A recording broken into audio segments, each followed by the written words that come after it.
Un eclipse de sol es a la vez habitual y raro. A nivel global, hay entre 2 y 5 cada año. En un lugar concreto pueden pasar décadas o siglos entre un eclipse total y el siguiente. En España, los anteriores ocurrieron en 1959 en Canarias y 1912 en la península. Por eso es importante elegir bien el lugar. Es efímero, y una nube, una montaña o un edificio pueden hacer que te lo pierdas. Hoy día es fácil, con las herramientas que tenemos, buscar la ubicación adecuada. En este mapa veis la sombra lunar y cómo se desplazó. Para este vídeo se seleccionaron 4 ubicaciones. Finalmente, Riello, León, fue la elegida, por duración y previsión del tiempo. A medida que el eclipse avanza, la luz ambiental y la temperatura se reducen. Aparecen los brillos y sombras de media luna y la percepción del color cambia. Hay mucho que ver y poco tiempo para hacerlo. La duración de un eclipse no es fija, depende de la ubicación, la hora del día o la época del año. Ya casi es el momento. Una luz crepuscular extraña se extiende en todas direcciones. Viendo el sol a través de las gafas, se ve que está casi totalmente cubierto. Faltan apenas segundos para que se haga la noche. Según la distancia entre la Tierra y la Luna, el eclipse cambia. Si la Luna está cerca, cubre el sol por completo y es total. Si está más lejos, deja un borde luminoso y es anular. Si se combinan ambos a lo largo del recorrido, es híbrido. Desde un punto elevado es posible ver la sombra de la Luna aproximándose. Sin embargo, en Cotos Rosales apenas se aprecia. Si no contáis con un mirador muy alto sobre el entorno, cualquier terreno llano y despejado ofrece una sensación muy similar.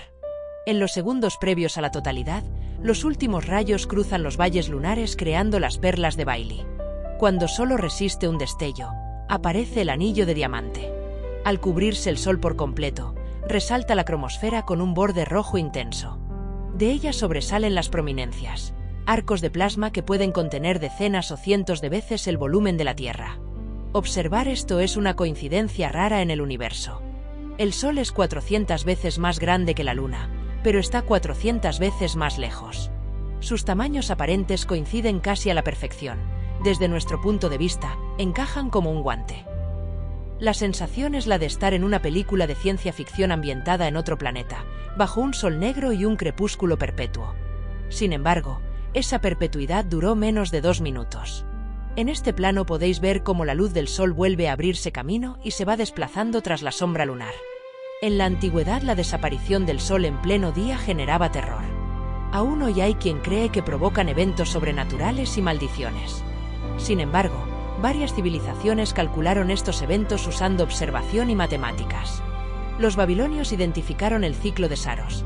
Tras registrar el cielo durante siglos, comprobaron que la alineación de la Tierra, la Luna y el Sol se repite cada 18 años, 11 días y 8 horas. Hoy calculamos los eclipses con siglos de antelación y precisión de segundos, pero la base matemática la establecieron aquellas observaciones. Parece mentira, pero esos cálculos son más fiables que saber cuándo llegará un tren, algo que a priori está bajo nuestro control. En este timelapse podéis ver el proceso completo resumido en apenas unos segundos. El decaimiento de la luz solar, la llegada de la sombra lunar y la vuelta de la luz diurna. Merece la pena verlo al menos una vez. Sin mitos ni supersticiones.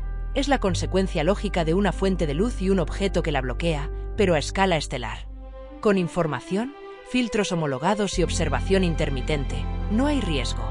Por azar astronómico, no habrá que esperar siglos. En agosto de 2027 tendremos otro en el sur de la península, seguido de un anular en 2028. Espero que os haya gustado. Nos vemos en el siguiente vídeo.